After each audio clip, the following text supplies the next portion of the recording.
Hello friends, कैसे हैं आप लोग। मैं नीलकमल वार्षण नील कुमार रेसिपी में आपका बहुत बहुत स्वागत करती हूँ। आज मैं आपके सामने बहुत ही अच्छा सा किचन टिप्स लेकर आई हूँ और ये इतना अच्छा है कि बहुत जल्दी आपके काम को सरल भी बनाएगा और साथ ही आपका कीमती समय और आपका कीमती पैसा भी बचाएगा।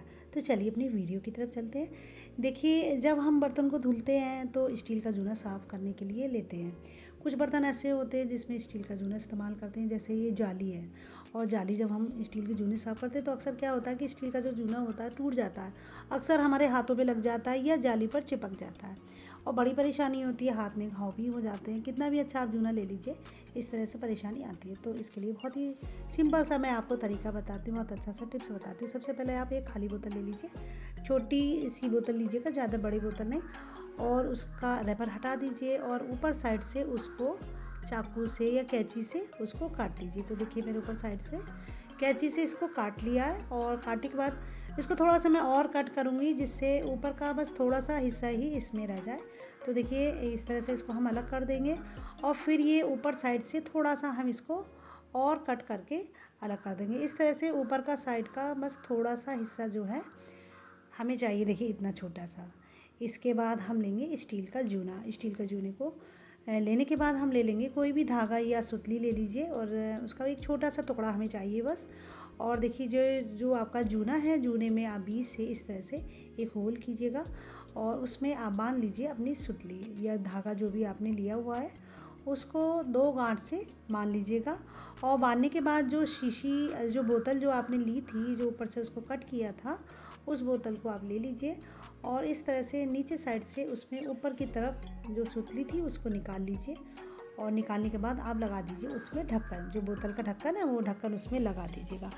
अब आपका बहुत अच्छा सा बर्तन धुलने का ऑर्गेनाइज़र बनकर तैयार हो गया।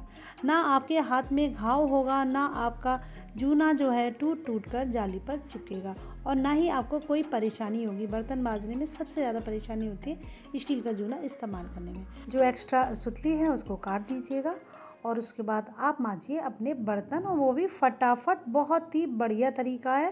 देखिए, मैं आपको जाली धुल के दिखाऊंगी। ये जो जाली है, और जाली इतनी गंदी है, इस पर थोड़ी सी मलाई चिपक गई थी। और देखिए, इस जूने से मैंने साफ़ किया, ना तो जूना टूटा, ना ही हाथ में लगा और ना ही घाव हुए। इतने अच्छे तरीके से इससे जाली साफ़ हो गई। तो इस जूने से आप कुछ भी साफ़ कर लीजिए। जाड़ों में इतना बढ़िया तरीका है। जाड़ों में वैसे ही इतनी ठंड होती है, ऊपर से इस तरह से जूने से साफ़ करेंगे तो हाथों में और ठंड लगेगी। और देखिए, कितने बढ़िया तरीके से मैंने खूब रगड़ रगड़ के जाली साफ़ की। ना तो मेरे हाथ में लगा और ना ही जाली पर ये जूना चिपक कर आया, ना ही इसके टुकड़े टूट टूट कर जाली पर लगे। तो इस तरह से देखिए, ये जो जाली है ना, ये टूट रही है ऊपर से। इसको भी मैं जूने से साफ़ करूँगी। वैसे अगर मैं साफ़ करती इसको हाथ में लेकर तो अक्सर जाली हाथ में लग जाती थी या जूना टूट कर हाथ में लग जाता था। तो देखिए, इस तरह से बोतल से साफ़ किया है, बोतल में जूना लगा कर साफ़ किया है और कितना बढ़िया तरीके से सारे बर्तन साफ़ हो गए। तो कभी भी आपको स्टील का जूना इस्तेमाल करना, इस तरह से कीजिए। देखिए, ये तवा है, तवे को हमें रगड़ना है और फिर वही जूने रगड़ने वाली समस्या की हाथ में लग जाएगी। तो इस तरह से मैंने इससे बोतल में जूना लगाकर इससे तवे को रगड़ा। कहीं भी मेरे हाथों पे नहीं लगा, ना ही हाथ काले हुए, ना ही हाथ में कोई घाव हुआ, ना ही हाथ में कोई भी जूना चुभा। तो इस तरह से देखिए, कितने बढ़िया तरीका है आपको अपने बर्तन को साफ़ करने का। ये जूने से आप इस तरह से अपने ढेर सारे बर्तन को धुल सकती हैं और जाड़ों में तो बहुत ही अच्छा ये ऑर्गेनाइज़र। तो कभी भी आपके सामने इस तरह से जूने से धोने की समस्या है, आप इस तरह से बर्तनों को धुलिएगा और खुश रहिएगा। इसके बाद मेरा अगला टिप्स है। देखिए, हम अक्सर क्या करते हैं, चार्जर होते हैं ना, इधर उधर पड़े रहते हैं, इनको ऐसे टेढ़ा मेढ़ा सा इसको फोल्ड किया और फेंक दिया, फिर टेढ़ा मेढ़ा सा फोल्ड किया, फेंक दिया। नतीजा क्या होता है कि हमारा चार्जर अक्सर ख़राब हो जाता है पड़ा पड़ा। तो मैं बताऊंगी कि आपको किस तरह से चार्जर को फोल्ड करके रखना है, जिससे आपका चार्जर ख़राब नहीं हो, आपके पैसे भी बचे। तो देखिए, सबसे पहले हम चार्जर को इस तरह से थोड़ा सा मोड़ लेंगे, जैसे मैंने आपको दिखाया ना, आप उसी तरह से इसको मोड़िएगा।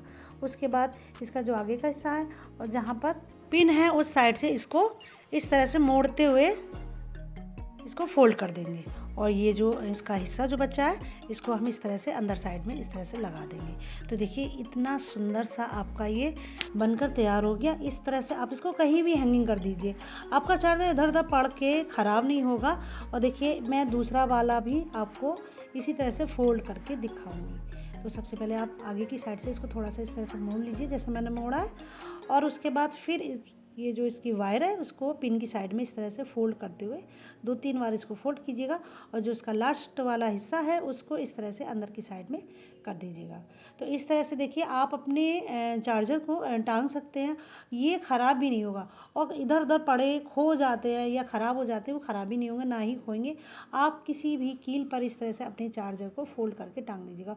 और ये देखने में भी इतने अच्छे लग रहे हैं। इधर तो चार्जर पड़े रहते हैं, देखने में भी बहुत ख़राब लगते हैं। मैं देखिए दूसरा चार्जर भी आपको इस तरह से फिर से खोल कर इसको फोल्ड करके दिखाऊंगी। तो इस तरह से आप अपने चार्जर को बिल्कुल भी ख़राब होने से बचाएंगे और साथ ही देखने में भी ये बहुत खूबसूरत लगेंगे, जैसे कोई लॉक लटका हुआ इस तरह से लगेगा। तो कभी भी चार्जर को आपको रखना है, उसको फोल्ड करके रखना है, तो आप उसको टेढ़ा मेढ़ा फोल्ड ना करके आप इस तरह से फोल्ड करके रखिएगा और सेकंडों में ये फोल्ड हो जाते हैं। इसको किसी भी कील पर आप टांग दीजिएगा, तो आपको एक तो ढूंढने में आसान रहेगा कि भाई चार्जर ढूंढते हैं कहाँ गया कहाँ गया। इस तरह से कील पर टंगे हुए आपको मिल भी जाएगा और चार्जर आपका ख़राब भी नहीं होगा। अक्सर बड़े बड़े चार्जर हमारे ख़राब हो जाते हैं। तो देखिए कितनी अच्छी सी ये टिप्स है चार्जर को बचाने की। इस तरह से आपके कितने सारे पैसे बचे। तो आपको ये सारी टिप्स कैसे लगी कमेंट बॉक्स में ज़रूर बताइएगा। मिलते हैं आपसे अगली वीडियो में, तब तक के लिए बाय बाय, थैंक यू।